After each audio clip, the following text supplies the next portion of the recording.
السلام عليكم اخوتي، كي دايرين؟ لاباس عليكم؟ نجي بخير. كنتمنى جميع الاصدقاء يكونوا بخير وعلى خير. اليوم جيت لكم بقصه جديده كيحكيها عمر العسكري اللي كان حاضي الحدود. طرات ليه واحد الحدث مرعب ما لقاش تفسير ليومنا هذا، وجا يشارك معكم القصه ديالو. عمر اللي في عمره 32 سنه، مني تقبل في العسكر وعيطوا ليه مشى سلم على خوتو ووالديه باش يودعهم وجمع حويجاتو باش انه يمشي للخدمة ديالو. من بعد 16 اللي دوزو تقبل فيه، جا الدور باش انه يمشي يحرس الحدود. لما مشى عمر للحدود تلاقى مع اصدقاء جداد، تعرف عليهم وتعرفوا عليه. عمر من بعد ما تعرف على الأصدقاء وجمع معهم وعرفوا الطبيعة ديالو وعرفوا الطبيعة ديالهم، جا الشاف ديالهم بدا كيوزع المهام على كل واحد بحجة ان كل واحد يلاه تخرج وما عارفش بوست ديالو. عمر جا فيه الليل. هنا من تبدا القصة ديال عمر مع عالم الجن. عمر هنايا وجد راسو باش انه يبدا يحرس الليل، بدا كيقاد ماكلتو وكينعس بالنهار باش يجي الدور ديالو ويحرس بالليل. عمر تيقول بان الايام الاولى كانت مزيانه، سواء مع الاصدقاء سواء في داك البلاصه اللي كان تيحظي. ولكن واحد النهار عمر ما غيتقبلش بعض التعليمات غيعطيه الشاف ديالو، هنا كان الشاف ديالو غيعاقبو، اضطر انه يعاقبو لانه ارتكب مخالفة بانه ما سمعش لهضرتو.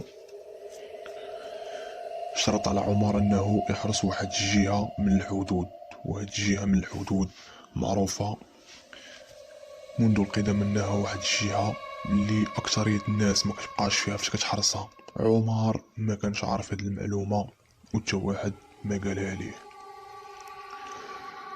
مهم عمر تقبل باش حكم عليه الشاف ديالو،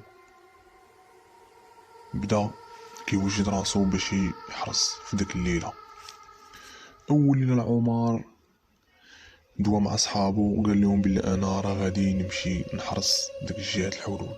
صحابو موالفينش كيحرسوا ديك الجهه، ما عارفين عليها حتى شي معلومه ولا هو عارف معلومه. يقدر يكون الشاف ديالو عارف عليها معلومات ولكن خباها على عمر. المهم مشى في واحد الليلة بأنه يبدا أول عصة ليه. دا ماكلتو دا شرابو دا كلشي باش يتغطى في داك الليلة ويمشي تما يحرس في الحدود.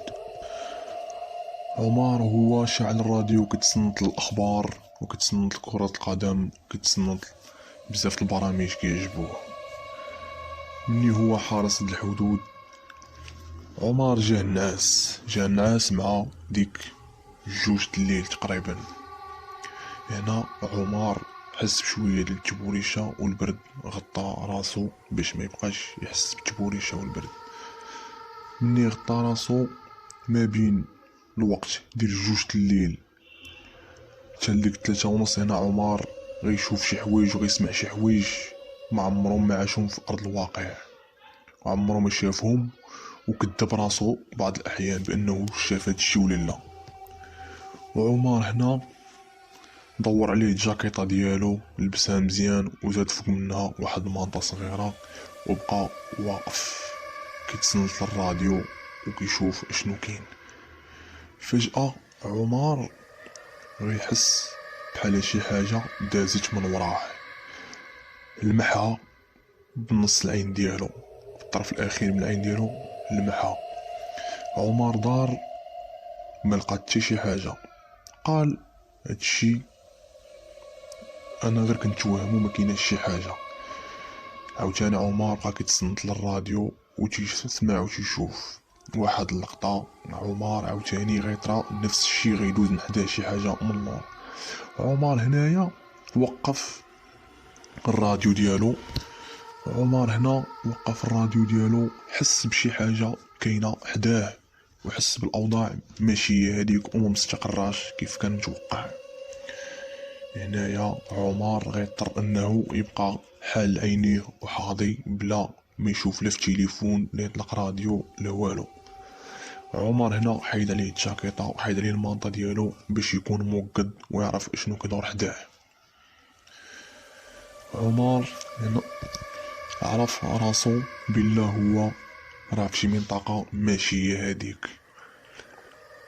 واحد اللقطه بدا كيسمع السميه ديالو كدوي من جهه الخلا، كيسمع فحال شي شخص كيعيط عليه عمر عمر. كيسمع الصوت ديال الاسم ديالو. هو هنا ما كيتيقش واش كيقول هادشي بصح ولا انا كنتوهم.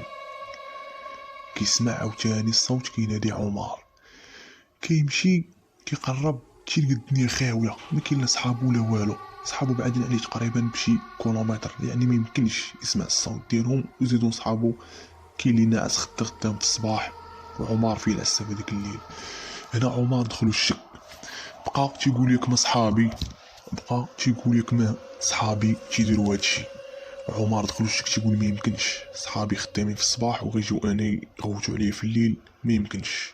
وزيدون انا ما مدصر عليا حتى واحد فيهم وتا انا ما داصرش عليهم، يعني شكون يقدر يدير بحال هادشي. بقى حاضي عمر حاضي ديك الليله تصبح الصباح. مني صباح الصباح عمر تلاقى مع احد الاصدقاء ديالو يلاه فايق من العسكريه. سولهم قال لهم واش سمعتوا شي واحد فيكم امبارح كان تيعيط ليا بسميتي؟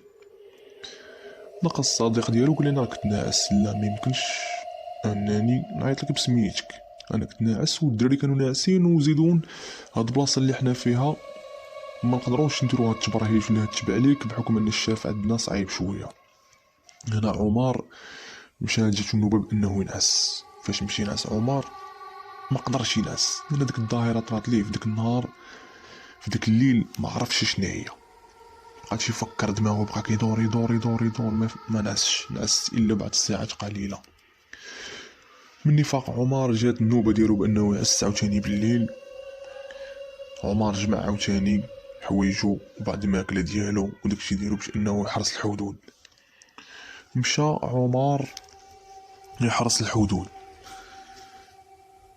جات الوقت ما بين الوحدة والثلاثة عمر كيطرى ليه نفس الشيء، كيسمع الصوت ديالو، الصوت ديال الاسم ديالو كيدوي وكيعيط ليه عمر عمر. ما عرفش عمر بغى يكتشف هادشي. دخل لواحد البلاصه حداه فيها شويه شجر وفحال الغابه صغيره. ملي كيدخل عمر هنايا كيشعل واحد البيل ديالو وبيل ديال التليفون بجوج باش يضوي على داك الظلمه اللي حداه. عمر كيتفاجئ هنا، كيشوف ما كاين حتى شي حاجه، ولكن كيتفاجئ بوجود بعض المشاش، قطط كحلين، قطط سوداء. عمر هنا كيحاول يجري على دوك القطط، دوك القطط ما كيتحركوش. علاش؟ الله اعلم. عمر هنا بدا كيتخلع لانه هو كيقرب ليهم وكيبغي يدير لهم برجليه بحال هكا، تيخلع فيهم وما بغاوش يمشيو. دوك القطط كيشوفوا في عمر ما بغاوش يمشيو. هنا عمر عرف بلي شي حاجه ماشي هي هذيك، عرف بلي ان هادوك ماشي قطط، هادوك حاجه اخرى. ما عمر عرف راسو بلا هادوك راه ماشي قطط، هادوك يكونوا جن. عمر ما قدش يضرب فيهم حتى شي واحد، رجع اللور بقى تيقول اعوذ بالله من كلمات الله التامات من شر ما خلق. هنا عمر خاف ورجع باللور. فجأة غيطرام عليه واحد القط وشد ليه في ركبتو بالجهد، ما قدش يطلق ليه من ركبتو. عمر هنا كيتصارع مع داك القط، تيحلف عمر وتيعاود تيقول بلي ديك الشده ماشي الشده ديال القط، مستحيل يكون القط عنده هذيك الشده. هذيك الشده قوى من ديال البشر اللي شدت ليا في رجلي وانا معاقر معاه وانا كنجر بزز حتى بقيت كنقرا قران وايه الكرسي هي فاش رخى منو داك القط ومشى هرب وتبعوه القطوط الاخرين. عمر هنا خاف بزاف وعرف ديك المنطقة غير امنة وتشكل عليه خطر في الايام القادمة. لهذا عمر ما باتش بالنعاس وبقى حاضي وكيسمع صوت القطط في هذيك الغابة في هذاك الليل تصبح الصباح. عاود هنا عمر في الصباح مشى تيرو مع هاد الاصدقاء ديالو، عاود ليه هادشي اللي طراليه. الاصدقاء ديالو بحكم انهم تا هما جداد معاه ما عرفوش بالله هذاك الشيء راه بصح ولا لا. قالوا لي انا ما عرفتش واش هادشي بصح ولا لا. قال لهم انا اخر مره بقيت نحرس بالليل هطرا ليا وانه بدا كيسمع شي اصوات غريبه وداك الشيء خارج على العالم الواقعي. عمر هنا مشى دوا مع الشاف ديالو وقال لي هطرا ليا. الشاف ديالو بدا كيضحك، ربما كان عارف ديك البلاصه تا واحد ما كان كيقد يبقى فيها. هنا الشاف ديالو مني شافو تعاقب بهذيك الطريقه وتخلع وخاف، قرر انه يردو البوست ديالو الاول. هنا عمر رجع البوست ديالو الاول وشد الطريق مع الشاف ديالو ولا كيسمع جميع التعليمات وبقى كيخاف من ديك البلاصه وتابعو الهاجس ديالها لان بعيده على البلاصه دابا اللي ولا شاد في البوست ديالو جديد.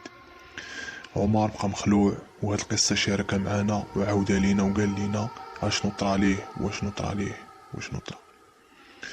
مهم كنتمنى تعجبكم هاد القصه، هي قصه واقعيه كيحكي لنا الاخ عمر من مدينه قنيطره. شكرا على استماعكم، تمنوا تشجعوني بواحد ابوني وسيب ابوني جيم، وشكرا.